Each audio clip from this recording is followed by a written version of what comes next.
हरिओम प्रिय दर्शकों, यदि आपकी सिंह राशि या सिंह लग्न है तो इस वीडियो को पूरा देखिएगा। इस वीडियो में हम बात करने वाले हैं राहु और केतु के राशि परिवर्तन की।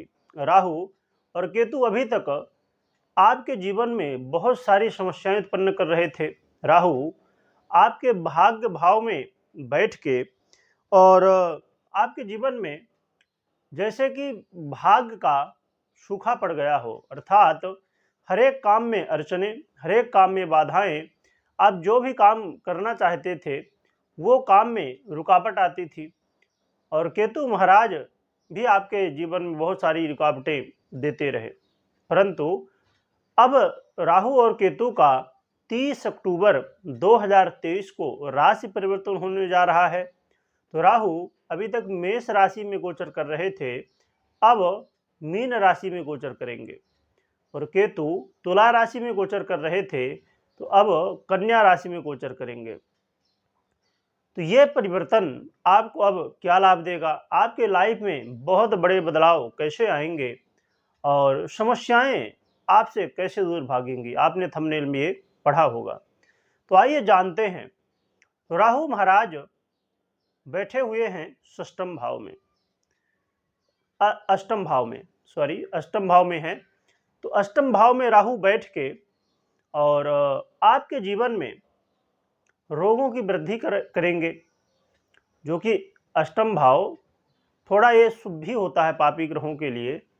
फिर भी शुभ किस लिए होता है, क्योंकि ये अचानक आपको धन देने वाले हैं। राहु महाराज कुछ न कुछ ऐसा मार्ग देंगे जहां से अचानक आपने जो सोचा भी नहीं था वैसी स्थिति बना के और अचानक धन देंगे, परंतु रोगों में वृद्धि करेंगे। छोटे छोटे रोग और गंभीर रोग भी ये यहाँ से देने वाले हैं। और हम पहले राहु की बात कर लेते हैं, फिर केतु की बात करेंगे, उपाय भी जानेंगे और साथ में जानेंगे ये आपको शुभ फल कैसे देंगे। और ये बता दूं कि ये राशिफल आपके चंद्र राशि के आधार पे है। तो राहु महाराज यहाँ पर बैठ के द्वादश भाव में दृष्टि डालेंगे और द्वादश भाव में दृष्टि डाल के रोगों में वृद्धि तो कर ही रहे थे, साथ में आपके कोर्ट कचहरी के मामले भी बढ़ाएंगे। ऐसी कोई स्थिति बन सकती है जिससे कोर्ट कचहरी का चक्कर लग सकता है। साथ में खर्च अधिक करवाएंगे, बेवजह के खर्च यहाँ से होने की संभावना। यदि आप यात्रा कर रहे हैं वहाँ भी सचेत रहने की ज़रूरत है, यात्रा करते समय भी समस्याएं उत्पन्न करेंगे। साथ में उनके लिए बहुत सावधानी रखने की ज़रूरत है जो लोग विदेश यात्रा करना चाहते हैं। तो विदेश यात्रा करते समय विशेष समस्या उत्पन्न होने की संभावना है और नींद से संबंधित, सर से संबंधित समस्याएं, आंखों से संबंधित समस्याएं होने की स्थिति बन रही है। और साथ में द्वितीय भाव में देखेंगे तो यहाँ पर भी घर परिवार के सदस्यों से वाद विवाद की स्थिति और वाणी में ऐसी कड़वाहट आने की संभावना जिससे लोग अनायास ही शत्रु बन जाएं।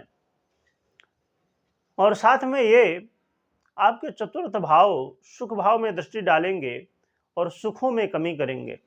गाड़ी वाहन प्रॉपर्टी लेना, ये सब आप यदि लेना चाहते हैं तो यहाँ समस्याएं ये उत्पन्न करेंगे।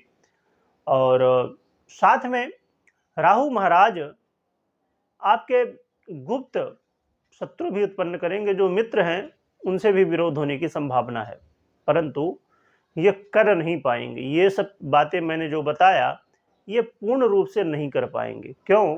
क्योंकि राहु और केतु एक ऐसे ग्रह हैं कि इनका कोई स्थान नहीं है, कोई राशि नहीं है इनकी। तो ये जिसकी राशि में बैठते हैं वैसा ही रिजल्ट देते हैं। संभव है कि कुछ लोग अभी तक वीडियो छोड़ के चले गए होंगे, परंतु अब यहाँ महत्वपूर्ण बात है समझने की कि ये गुरु के राशि में बैठे हैं, मीन राशि में। तो मीन राशि देवगुरु बृहस्पति की स्थिति बहुत बढ़िया है। आपके भाग्य भाव में देवगुरु बृहस्पति है। देवगुरु बृहस्पति का परिवर्तन तो पहले ही हो गया था, यहाँ से बैठे हैं, परंतु आपको अच्छा रिजल्ट चाह के भी नहीं दे रहे थे, क्योंकि राहु के साथ युति थी, गुरु चांडाल योग बना हुआ था। राहु गुरु को अपना फल नहीं देने दे रहे थे, परंतु अब गुरु मुक्त हैं पूर्ण रूप से आपको फल देने के लिए। तो ये आपके भाग में वृद्धि करके और राहु जितनी समस्याएं उत्पन्न करेंगे उनको ये रोक देंगे। क्यों?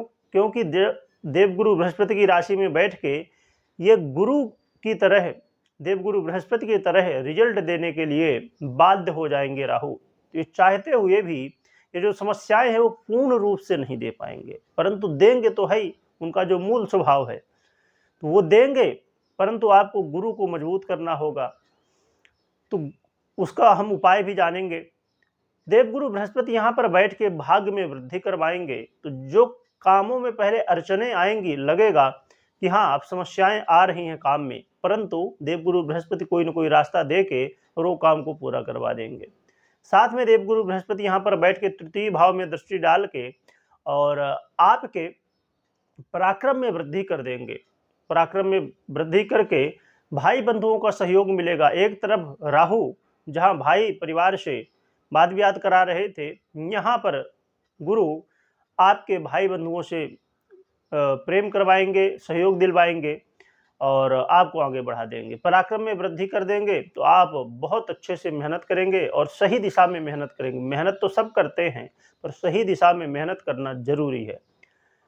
फिर देवगुरु बृहस्पति यहाँ पर विराजमान होके आपके बुद्धि को ऐसा बनाएंगे कि आप सही निर्णय लेंगे। जब आप सही निर्णय लेंगे तो आपके सभी काम बनेंगे।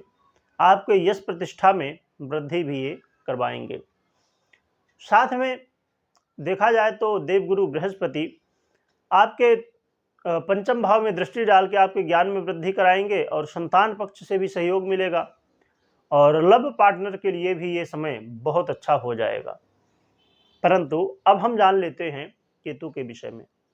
तो केतु आपके अब पहले तो तृतीय भाव में गोचर कर रहे थे, परंतु अब आपके द्वितीय भाव में गोचर करेंगे। और केतु किसके राशि में है? बुध के। तो जैसे मैंने पहले बताया कि ये बुध की तरह काम करेंगे क्योंकि इनकी खुद की राशि नहीं होती। तो बुध का परिवर्तन होता रहता है समय समय पर। तो जब बुध अच्छी स्थिति में होंगे तो उस समय ये अच्छा रिजल्ट देंगे, और जब पीड़ित होंगे तो फिर समस्याएं उत्पन्न होंगी। तो हमें बुध को भी बलवान करना होगा। जब बुध को बलवान करेंगे तो ये केतु भी बुद्धिमान हो जाएगा, क्योंकि इसका धड़ है। राहु तो ऊपर का हो गया, इतने से ऊपर का, और केतु धड़ हो गया। तो इसे बुद्धिमान बनाना होगा, वो हम लास्ट में जानेंगे। तो ये करेगा क्या, ये जानते हैं। तो केतु महाराज यहाँ पर बैठ के घर परिवार के सदस्यों का सहयोग दिलवाएंगे। जहाँ राहु विपरीत स्थिति बना रहे थे, ये यहाँ सहयोग दिलवाएंगे। आपके वाणी में ओजस लाएंगे केतु महाराज, और आपके वाणी को इतनी बेहतर बना देंगे जिससे लोग प्रभावित होंगे। साथ में यहाँ पर बैठ के ये दृष्टि सीधा सीधा अष्टम भाव में डाल के, जहाँ राहु महाराज रोगों की वृद्धि कर रहे थे, तो ये रोगों से मुक्ति दिलवाएंगे। और केतु महाराज की दृष्टि साथ में आपके कार्य क्षेत्र में भी पड़ने वाली है, तो आपके करियर में बड़े बदलाव होंगे। करियर में आपको वृद्धि देखने को मिलेगी और मान सम्मान भी ये प्राप्त करवाएंगे। खासकर सरकारी क्षेत्र से जुड़े हुए काम बनते हुए दिखाई देंगे। और केतु महाराज आपके षष्ठम भाव में भी दृष्टि डालेंगे, और यहाँ पर जहाँ राहु शत्रुओं की वृद्धि कर रहे थे, वहाँ केतु महाराज शत्रुओं को शांत कर देंगे। और अभी तक जो कर्ज की स्थिति बनी थी उससे भी छुटकारा दिलवाएंगे, और जीवन में जो समस्याएं थी उनसे भी छुटकारा दिलवाने वाले हैं। तो ये गुरु और केतु, ये दो ग्रह आपका सहयोग करेंगे, परंतु ये करेंगे कब? जब ये मजबूत स्थिति में रहेंगे। तो आइए जान लेते हैं कि उपाय आपको क्या करना चाहिए। तो उपाय के रूप में सबसे पहली चीज कि धर्म से जुड़ जाइए, सत्कर्म से जुड़ जाइए। सत्कर्म ही एक ऐसा है कि जो हमें हमारे जीवन में सभी समस्याओं से मुक्ति दिला सकता है। परंतु खाली उपाय करने से काम नहीं होगा, आपको कर्म भी करना होगा। उपाय भी करिए, कर्म भी करिए तो काम बन जाएंगे। तो उपाय एक तो आपको नित्य प्रति मंदिर जाना है। यदि विष्णु भगवान का, राम जी का, कृष्ण जी का ये मंदिर मिल सके तो बढ़िया है, और नहीं तो जो भी भगवान का मंदिर मिले उनके जाइए, दर्शन करिए, आशीर्वाद लीजिए। और नित्य प्रति हल्दी का, चंदन, यदि केसर भी मिल जाए तो और भी बढ़िया है, मिक्स करके हल्दी और केसर का तिलक लगाइए। साथ में देवगुरु बृहस्पति को मजबूत करने के लिए अपने से बड़ों का, पिता का, गुरुजनों का, ब्राह्मणों का, पंडित जी का, जो भी आपसे श्रेष्ठ हैं, आपके बॉस जो भी हैं, उनका सम्मान करिए। बुजुर्गों का आशीर्वाद लीजिए, बड़ों का आशीर्वाद लीजिए। साथ में देवगुरु बृहस्पति को मजबूत करने के लिए बृहस्पतिवार को पीली वस्तुओं का दान कर सकते हैं। और गुरु के मंत्रों का, या तो सबसे बढ़िया है भगवान विष्णु के मंत्रों का जप करें। ओम नमो भगवते वासुदेवाय, ओम विष्णुवे नमः, ये मंत्रों का जप कम से कम 1 माला या ज़्यादा भी कर सकते हैं, ज़्यादा करेंगे तो और भी अच्छा है। साथ में जो आटा होता है उसमें शक्कर मिक्स कर लीजिए और इसे चींटियों को खिलाइए। यदि काली चींटी हो तो बहुत अच्छा, नहीं तो जो भी चींटी मिले तो उन्हें हर दिन थोड़ा डालिए।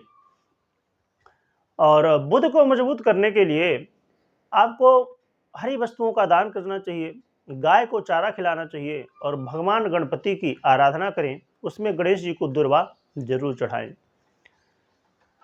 और बच्चों को, जो छोटे बच्चे होते हैं, उनको कुछ न कुछ खाने को दीजिए जिससे बच्चे भी खुश रहें, इससे बुध मजबूत होंगे। और साथ में ये एक बहुत बड़ा उपाय है ये, और हमेशा ही इस चीज़ का ध्यान रखना चाहिए कि घर में गंदगी ना होने पाए, घर में साफ सफाई रहे।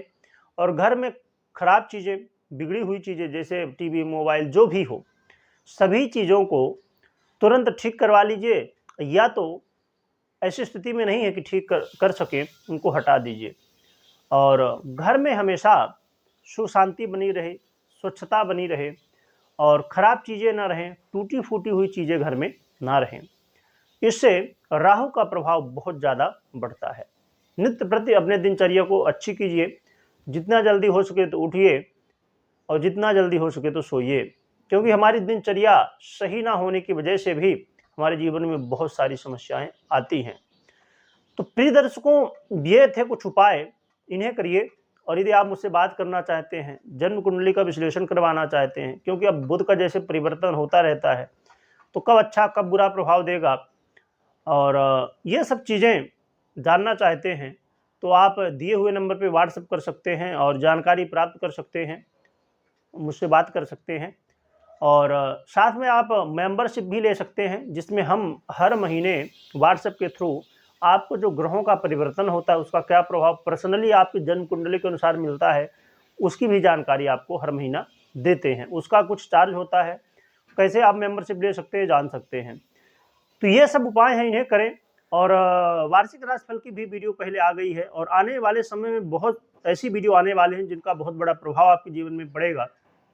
तो चैनल को सब्सक्राइब, फॉलो कर लीजिए। और वीडियो देखने के लिए आपका बहुत बहुत धन्यवाद।